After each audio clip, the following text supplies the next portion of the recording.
បានហ្នឹងឲ្យសូមគោរពជំរាបសួរពុកម៉ែបងប្អូនជាពិសេសកូនក្មួយចំនួនក្រោយតោះយើងរៀនទាំងអស់គ្នាមេរៀនបន្តទៀតចឹងហ្នឹងហើយតោះយើងរៀនបន្តទៀតហ្នឹងហើយនេះកាលពីយប់មិញខ្ញុំធ្វើវីដេអូមុនយប់មិញហ្នឹងហើយកំពុងតែជាប់ហូលចិត្តមកដល់ hit stop លោះហើយយប់មិញខ្ញុំបានធ្វើវីដេអូមួយថាខ្ញុំអត់ទាន់ត្រូវចូលទេដោយសារតែខ្ញុំធ្វើវីដេអូទើបខ្ញុំចូល share ហើយសួរថាតើការវិភាគយើងនឹងខុសមែនទេគឺអត់ខុសទេប៉ុន្តែការ trade របស់យើងគឺខុស rule ខុសច្បាប់ឥឡូវនេះយើងឃើញជាក់ស្ដែងហើយទីផ្សារកំពុងតែឡើងតើវាជាអាចនិយាយបានថាវាជានិន្នាការរបស់ទីផ្សារឡើងមកនេះនិន្នាការរបស់ទីផ្សារឡើងមកបំបែកឡើងមកបំបែក supply ដើម្បី change trend ទៅជា bullish BOS វិញឬមួយក៏គ្រាន់តែជា liquidity SMC liquidity sweep ដើម្បីប្រមូល hit stop loss ដែល trader នៅលើពិភពលោកបានដាក់ trade ដាក់ stop loss ម្ដុំនេះគឺស៊ីអស់ហើយខ្ញុំនេះនៅសល់បន្តិចទៀតបានស៊ីដោយសារតែខ្ញុំបូកជាមួយនឹងជាមួយ ADR មើលជាមួយ ADR អញ្ចឹងវានៅសល់ប៉ុណ្នេះហើយសួរថាយើងឃើញទីផ្សារកំពុងអង្កលទៅចិត្តstop loss យើងអញ្ចឹងយើងគួរតែ move stop loss តាមទៀតទេសម្រាប់ខ្ញុំអត់ដឹងថាគេ trade យ៉ាងម៉េចទេតែសម្រាប់ខ្ញុំគឺខ្ញុំអត់ move ទេព្រោះខ្ញុំបានសម្រេចហើយខ្ញុំសុខចិត្តខាតកន្លះភាគរយនៃដើមទុនរបស់ខ្ញុំហ្នឹងគឺ$200នៃដើមមក30,000ជាងជិត40,000ហ្នឹងអញ្ចឹងបើវាទៅដល់ដំណឹងគឺថាការគណនារបស់ខ្ញុំគឺខុសប៉ុន្តែជាក់ស្ដែងវាអត់ខុសទេអត់ខុសយ៉ាងម៉េចឥឡូវនៅក្នុងទីផ្សារ Forex វាអត់មានអ្វីឲ្យជាក់លាក់ជាច្បាប់ជាក្បួនដែលត្រូវតែ perfect គឺច្បាប់មួយដែលយើងត្រូវយកមកអនុវត្តហ្នឹងយើងរៀនទាំងអស់គ្នាគ្រាន់តែជាហ្នឹងឯងជាគំនិតរបស់ខ្ញុំឯងគឺការទទួលស្គាល់នៅភាពមិនទៀងទាត់គឺជាភាពទៀងទាត់ហ្នឹងហើយនេះដូចកន្លែងនេះឥឡូវយុគមិញនេះយុគមិញកន្លែងនេះដែល entry កន្លែងដែលខ្ញុំចូលនេះ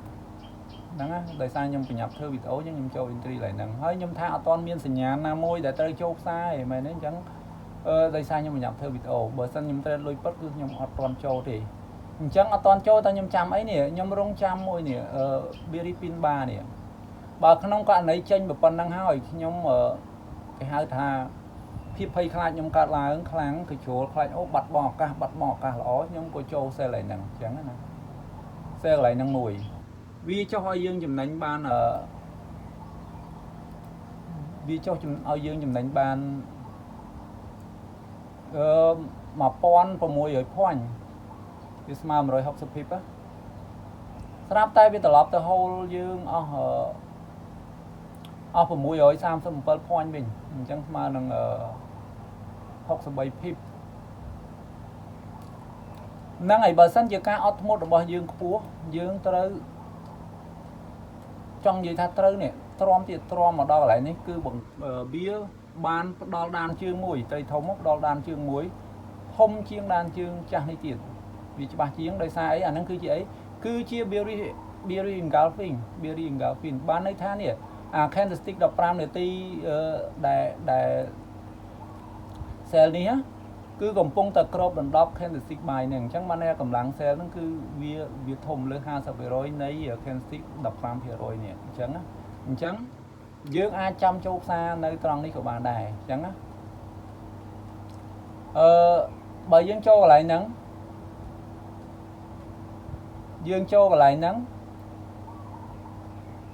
យើងអាចចំណេញបាន 4,000 point មកនឹង470 point អញ្ចឹងថា400 pip ចុះអញ្ចឹង400 pip ហើយចុះ target យើងគឺយើងយក dương vô risk reward bà sân dương châu lại nắng chấm stop loss dương còn nơi hiện kia này có ngay dương năng để chấm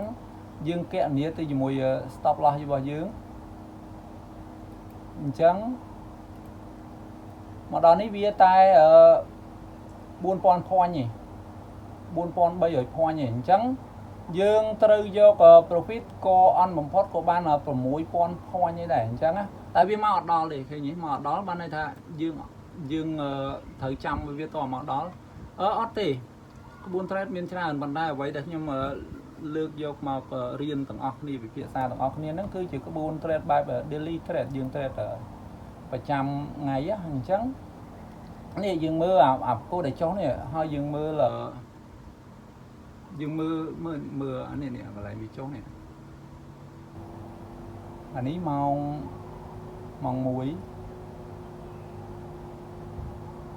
năng ngày vì ni máu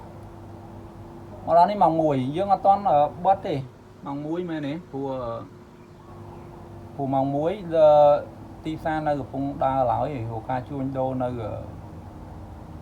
New York nơi thảo đòn America nóคือcái ở toàn bớt ti xa lão gì chẳng khi có phong ở pin nơi chuôn đô lão gì chẳng dương nơi trăm mơ to được ti trăm mơ cả là tha vì đi hái vì mơ mà đi màu cho mà đó nó cứ máu nó ngày mong phi màu nó ngày mong bay hơi mong đấy hạ định chỉ đào khổ anh ấy mà đôi phật mình tầm lá cái đắng là mới tham phê mà màu với mình sập vừa mưa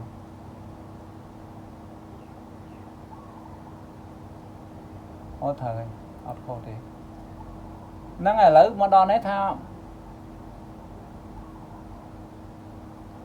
này tham mong bay hơi chẳng dân châu in ti lại ní hai biết đâu dân nhìn anh đo tha ghét thì hai mong bay ấy mong bốn những bật xá chẳng cứ dương trơ xung đại chết khlo tu bay giờ khát cả đói chùm nánh tích cả đói khát cho mình đo hit stop là mình đo profit ấy cả đói cứ trơ bật cứ bắt order tốt bật computer xung ra tục ở vì trăm cho ngay thì xua ta hai đấy ban mình trăm bách tục ở vì cho ngay pro hanip hay hai đấy ban tha hanip hay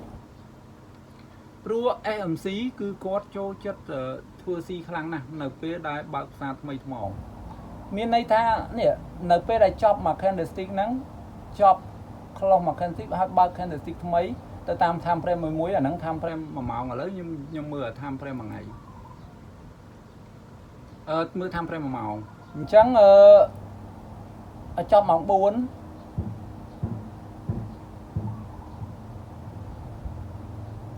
nhưng màu mưa đi thời sáng này màu này mỏng đọc 4 mỏng đọc mùi đọc hẻm đọc mùi nè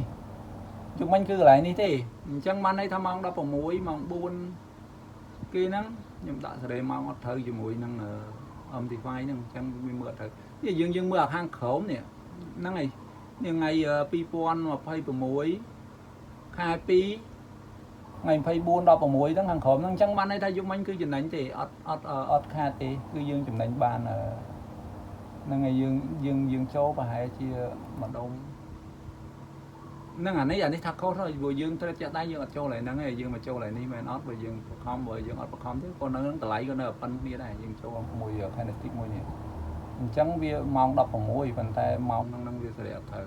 năng ngày chẳng vì cô mà đo nếu cô dương ban ở buôn rồi phíp này chẳng dương cô chỉ đánh ban bà hai việc tung ở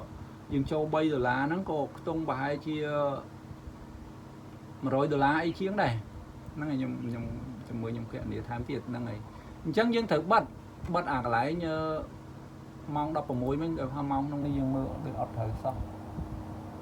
thì mưa không nó khơi đập vào mùi mưa cái này mà màu á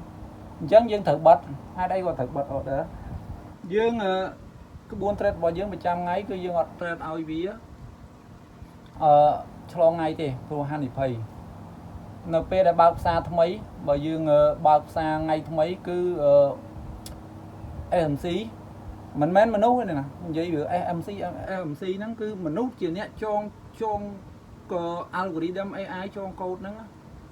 គឺឲ្យមានភាពឆ្លាតវៃបត់បែនគ្រប់បែបយ៉ាងដើម្បីប្រមូលសាច់ប្រាក់ចូលទៅក្នុងទីផ្សារ Forex ពេលខ្លះគាត់អត់តន់ចំណេញភ្លាមទេគាត់ចាក់សាច់ប្រាក់ចូលដើម្បីបញ្ឆោតដើម្បីបោកបញ្ឆោតត្រីតូចហ្នឹងឲ្យចូលទៅក្នុងទីផ្សារ Forex សិនឲ្យមានសាច់ប្រាក់ដើម្បីគាត់ប្រមូលតាមក្រោយទេហ្នឹងហ្នឹងហើយឥឡូវវីដេអូហ្នឹងវាវែងឆ្ងាយប្រហែលជាពិបាកនេះពិបាកយល់គុំដឹងអីសុំទោសផងហ្នឹងហើយខ្ញុំក៏រៀនបងប្អូនក៏រៀនកូនក្មួយក៏រៀនឥឡូវយើងនាំគ្នារៀនទាំងអស់គ្នាហ្នឹងហើយកុំឲ្យវែងឥឡូវប៉ុណ្ណឹងសិនអញ្ចឹងឥឡូវវាអត់តន់hit stop loss ទេចាំមើលវាជា liquidity sweep វាជាការប្រមូលសាច់ប្រាក់ចូលទៅក្នុងទីផ្សារ Forex ឬមួយក៏វាគ្រាន់តែឬមួយក៏វាប្រុងទៅជានិន្នាការ break បានន័យថា reversal ពី down នេះទៅជា up វិញអញ្ចឹងហ្នឹងហើយឥឡូវក៏វាអត់តន់វានៅពេលប៉កដោយសារអីម៉ោងឥឡូវយើងនេះ